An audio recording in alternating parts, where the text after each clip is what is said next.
बच्चों, मेरे इस ऑनलाइन क्लास में आपका स्वागत है।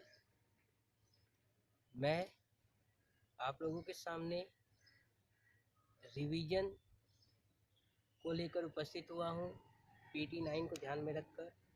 तो इस वीडियो के माध्यम से हम लोग जो चैप्टर पीरियोडिक टेस्ट 9 में आ रहा है उसका हम लोग रिवीजन करेंगे हिंदी साहित्य से।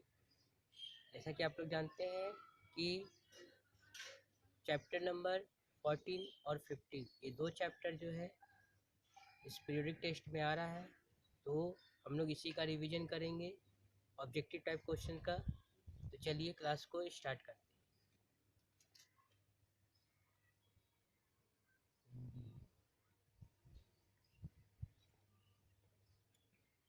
रिवीजन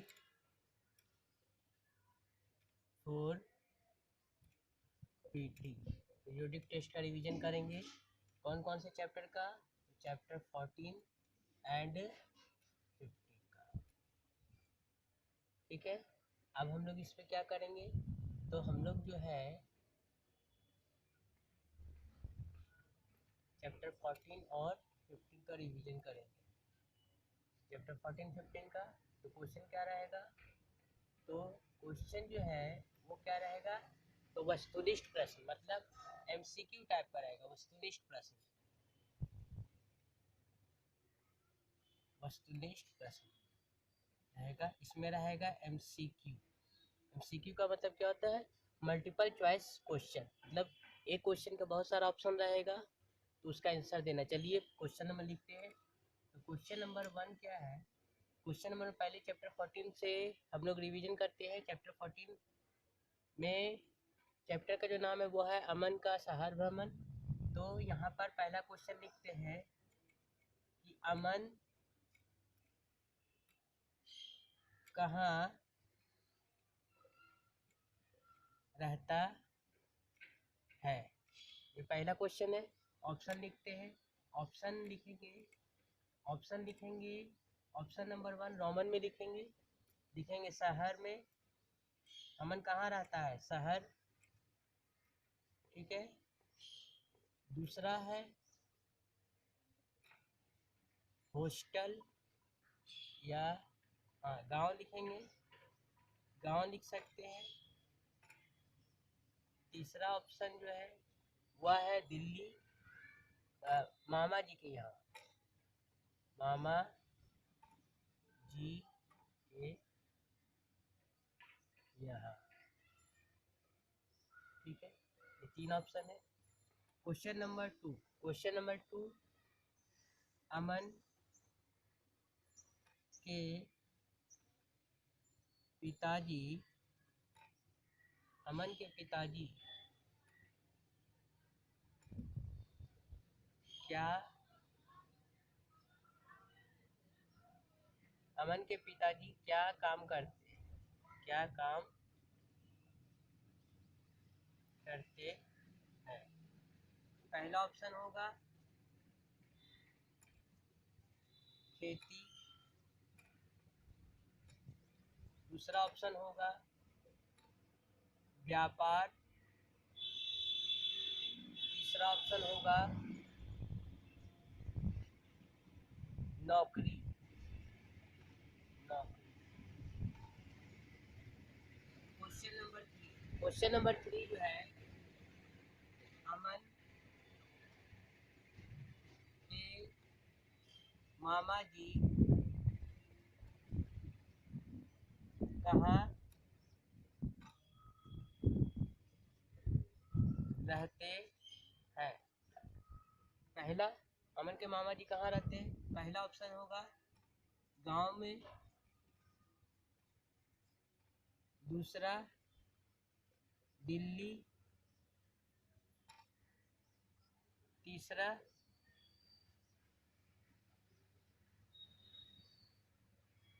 मुंबई।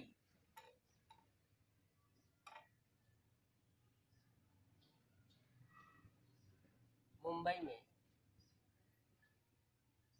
ठीक है, मुंबई। और नहीं तो इसको हम चेंज कर देते हैं, इसके बदले में मैं लिख देता हूँ लखनऊ, लखनऊ। ठीक है। Question number 4, question number 4,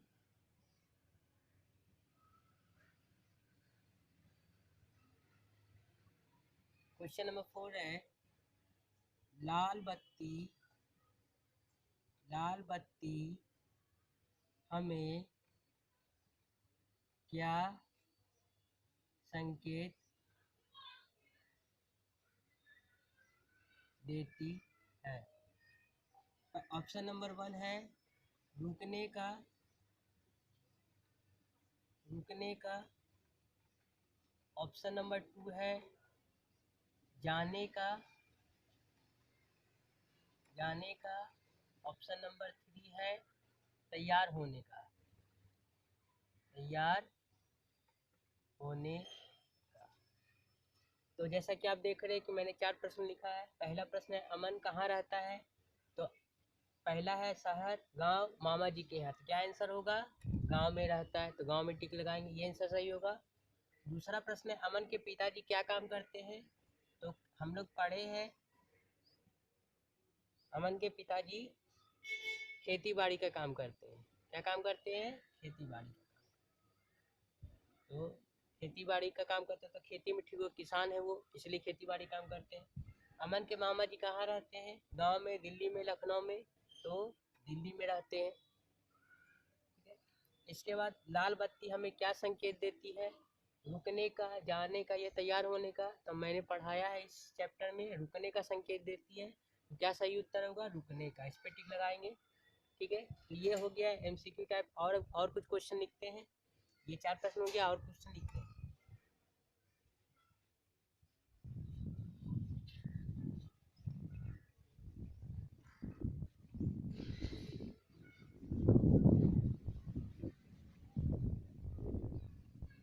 question number 5, question number 5 है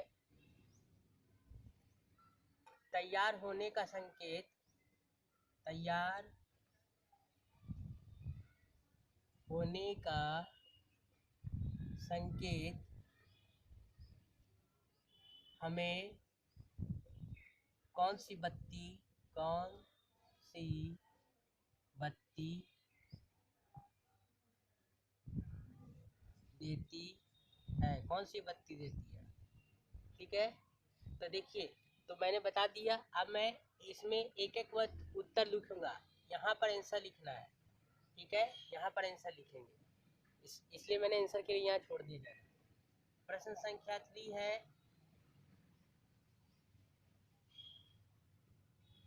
हरी बत्ती, हरी बत्ती हमें क्या संकेत देती है, हरी बत्ती हमें क्या संकेत देती है। तो यहाँ आंसर लिखेंगे। ठीक है, आंसर यहाँ पर लिख देंगे हम लोग। इस जगह पर मैंने लिखा है प्रश्न संख्या 7,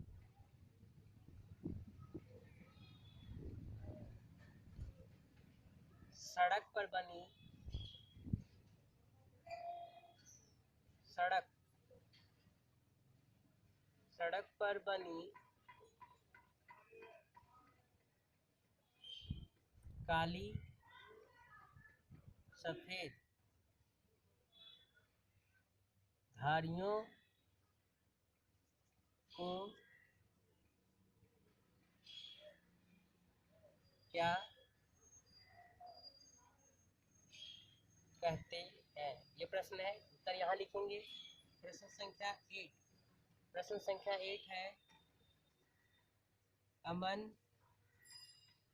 और उसके मामा जी अचानक, अचानक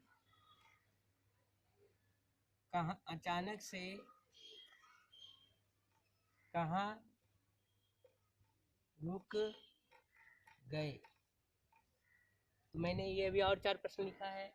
तैयार होने का संकेत हमें कौन सी बत्ती देती है, 3 बत्ती होता है ट्रैफिक लाइट में। तैयार होने का संकेत हमें पीली बत्ती देती है। तो क्या लिखेंगे, पीली बत्ती, पीली बत्ती, ये आंसर होगा हमारा। दूसरा प्रश्न है, हरी बत्ती हमें क्या संकेत देती है? तो हरी बत्ती हमें जाने का संकेत देती है। क्या क्या संकेत देती है? तो जाने का, ये आंसर होगा। फिर सड़क पर बनी काली सफेद धारियों को क्या कहते हैं? काली सफेद धारियों को जेब्रा, जेब्रा क्रॉसिंग क्या कहते हैं? जेब्रा क्रॉसिंग कहते हैं। काली सड़क पर बनी काली सफेद धारियों को जेब्रा क्रॉसिंग कहते हैं। इसके बाद अमन और उसके मामा जी अचानक से कहाँ रुक गए थे? तो चौराहे पर, चौराहे पर। तो ये उत्तर हो गया। तो ये सारा जो प्रश्न है वो चैप्टर 14 का है, ठीक है। तो आप लोग इसको अच्छे से करेंगे। अब चैप्टर 15 का थोड़ा सा क्वेश्चन देख लेते हैं।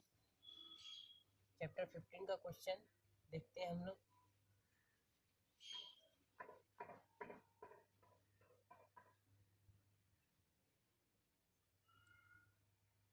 क्वेश्चन नंबर 9, क्वेश्चन नंबर 9 है, कभी आकाश से प्राप्त करना चाहता है। क्या चाहता है? उत्तर लिखेंगे यहाँ पर, ठीक है। उत्तर के लिए मैंने यहाँ जगह छोड़ दिया है। प्रश्न संख्या 10, कभी शशि से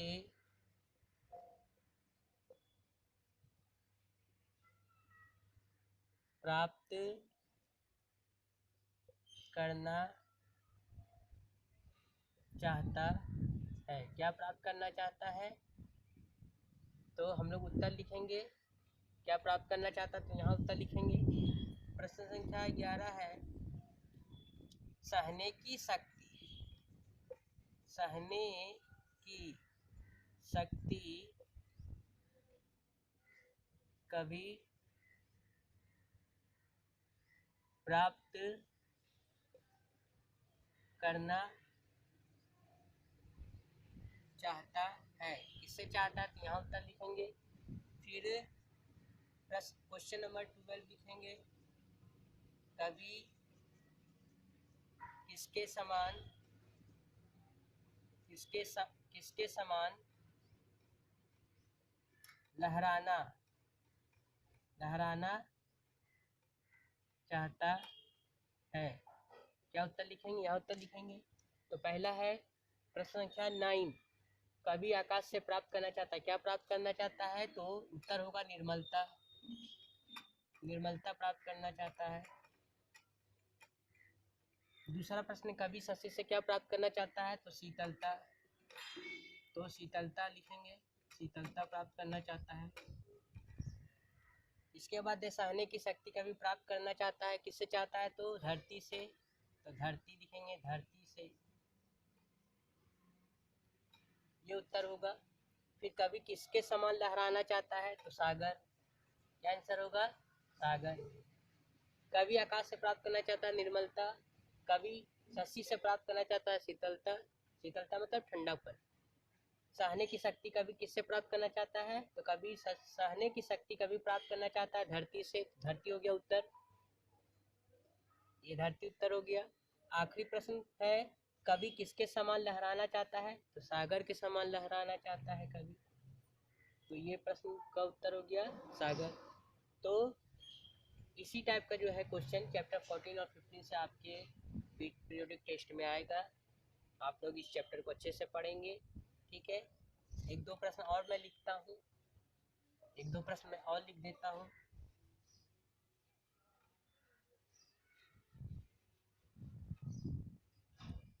क्वेश्चन नंबर 13, क्वेश्चन नंबर 13 है कि मेरी अभिलाषा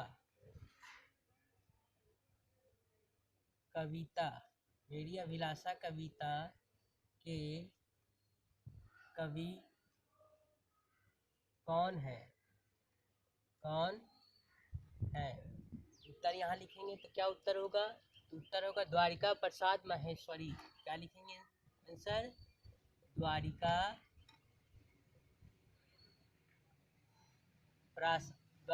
प्रसाद माहेश्वरी। तो ये उत्तर होगा। द्वारिका प्रसाद माहेश्वरी जो है ये मेरी अभिलाषा कविता के कवि है। ठीक है, इसके बाद प्रश्न संख्या 14 है कि कवि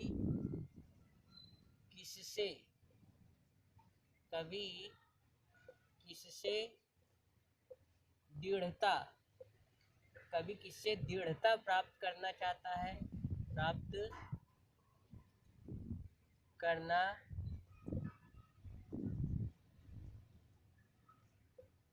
है? तो उत्तर क्या होगा? कवि किससे दृढ़ता प्राप्त करना चाहता है? तो उत्तर होगा पर्वत से। तो ये इसका आंसर हो गया द्वारका प्रसाद माहेश्वरी। और कवि किससे दृढ़ता प्राप्त करना चाहता है? तो आंसर होगा पर्वत से। ठीक है, तो इस टाइप का ही दोनों से मैंने कुछ प्रश्न को बता दिया, रिवीजन करवा दिया। आप लोग अच्छे से सारे प्रश्नों को करेंगे, दोनों चैप्टर को। धन्यवाद।